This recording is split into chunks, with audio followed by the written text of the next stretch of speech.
আমি আপনাদেরকে একজন সফল ব্যক্তি সম্পর্কে বলতেছি।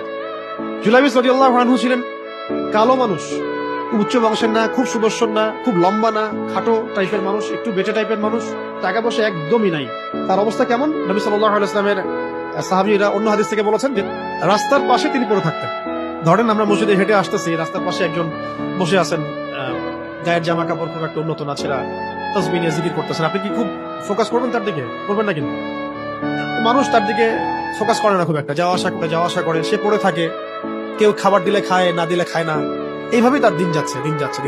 তো একদিন নবী সাল্লাল্লাহু আলাইহি ওয়াসাল্লাম তাকে বললেন যাওয়ার সময়, হে জুলাইবিস, তুমি কি বিয়ে করবা? তুমি তো আকাশ থেকে বললেন, ইয়া রাসূলুল্লাহ, আমাকে কে বিয়ে করবে? আমার না আছে চেহারা সুরত, না আছে আমার বংশমর্যাদা, না অর্থনীতি, আমি কিভাবে বিয়ে করবো? কে মেয়ে দিবে আমাকে? ওদিন নবী সাল্লাল্লাহু আলাইহি ওয়াসাল্লাম চলে গেলেন, কিছু বললেন না। পরের দিন আবার বললেন, ইয়া জুলাইবিস, আলা তাতাযাওয়াজ, তুমি কি বিয়ে করবা না? একই উত্তর, ইয়া রাসূলুল্লাহ, আপনি গতকালকে এক কথা বললেন, আবার বলতেছেন বিয়ে করবো না, আমাকে কে বিয়ে করবে? তৃতীয় দিন নবী সাল্লাল্লাহু আলাইহি ওয়াসাল্লাম আবার বললেন, আলা তাতাযাওয়াজ ইয়া জুলাইবিস, তুমি কি বিয়ে করবে না হে জুলাইবিস? তিনি এবার বলছেন, আপনি কি আমার সাথে অস্বীকার করতেছেন? আমাকে কে বিয়ে করবে?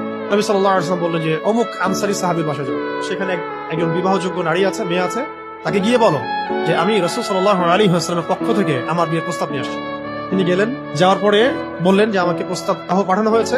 এর বাবা আর মায়ের রিয়াকশন ছিল অনেকটা সাধারণত যা হয় তেমন। তুমি বিয়ের প্রস্তাব নিয়ে আসছো, তুমি কি খাওয়াবা মেয়েকে? কোথায় রাখবা? তোমার তো নিজের কোনো থাকার জায়গা নাই। তারা সে প্রশ্ন করলেন, এমনকি এক পর্যায়ে রিফিউজ করে দেওয়া হলো, না না, এটা পসিবল না। এই কথাগুলো, কনভারসেশন গুলো ভিতর থেকে শুনছিলেন সেই মেয়ে নিজেই। মদিনার আনসারী মেয়েরা কিন্তু অনেক সুদর্শন, খুবই জজবাওয়ালা, মানে জিহাদের মাঠে একদম যুদ্ধ করেছেন তারা, একদম। ওনারা কিন্তু খুবই গায়রতওয়ালা মানুষ। তিনি বলছেন, হে আমার বাবা মা, এই প্রস্তাব কে পাঠিয়েছে? নবী সাল্লাল্লাহু আলাইহি ওয়াসাল্লাম। যে প্রস্তাব রাসূল পাঠিয়েছেন সেটাকে কিভাবে তোমরা ডিনাই করো? তো ওই মেয়ে, নারী সাহাবী, তিনি রাজি হলেন, বিয়েও হলো, মাশাআল্লাহ, বাসর হলো।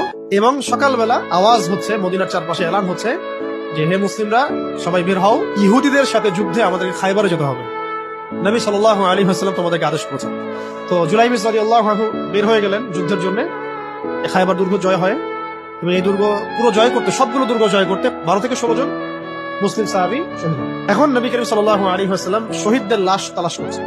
লাশগুলো তালাশ করতে একটা কর্নারে গিয়ে তিনি দেখলেন সেখানে জুলাইবিস রাদিয়াল্লাহু আনহুর লাশ পড়ে আছে এবং তার গায়ে অসংখ্য তরবারের দাগ, ক্ষতবিক্ষত অবস্থা। নবী সাল্লাল্লাহু আলাইহি ওয়াসাল্লাম নিজে তার কাছে গেলেন, যাওয়ার পরে তার যে মাথার পাশে নবী সাল্লাল্লাহু আলাইহি ওয়াসাল্লাম বসার পরে নিজের হাতে জুলাইবিস রাদিয়াল্লাহু আনহুর চেহারা থেকে এরকম করে ধুলাবালিগুলো সরান, তার গা থেকে রক্তগুলো আমাদের নবী সাল্লাল্লাহু আলাইহি ওয়াসাল্লাম মুছলেন, আদর করলেন।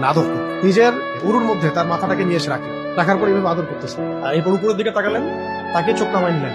সাহাবায়ে কেরাম তো আশেপাশে আছেন অনেকে, বললেন যে ইয়া রাসূলুল্লাহ, আপনি এমনটা কেন করলেন? চোখ নামাই নিলেন। তখন তিনি বললেন যে আমি দেখলাম নাতের হুরদের মধ্যে অসংখ্য হুর ছুটে আসতেছে, কে জুলাইবিসকে আগে বরণ করলো। তার তিনি নিজে কাঁদলেন জুলাইবিসের জন্য, নিজের হাতে তাকে এভাবে উঠালেন। তিনি ছোট মানুষ ছিলেন, উঠাই নিজের হাতে তাকে দাফন করলেন। দাফন করার পর তিনি বললেন, ইয়া জুলাইবিস আনতা মিন্নি ওয়া আনা মিনক, তুমি আমার অংশ, আমি তোমার। এই কথাটা বললেন কে? নবী সাল্লাল্লাহু আলাইহি ওয়াসাল্লাম। এখন আপনাদেরকে আমি সাফল্যের মানদণ্ড কিভাবে বোঝাবো? সাফল্য বলতে কি বোঝান? সাফল্য বলতে বোঝাচ্ছি ঈমান, বিশুদ্ধ আকীদা, বিশুদ্ধ আমল, আল্লাহর আনুগত্য, রাসূলের আনুগত্য, দুনিয়ার জীবনে মুসাফিরের মতো থাকা, যতটুকু প্রয়োজন ততটুকু সন্তুষ্ট থাকা, একজন নেককার স্ত্রী, সুসন্তান সন্ততি, আদর্শ একটা পরিবার, হালাল একটা রিজিক, বাস।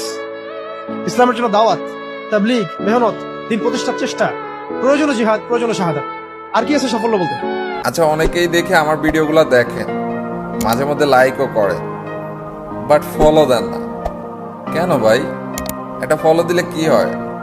কিপটেমি করেন কেন? তো একটা ফলো দিয়ে দেন না।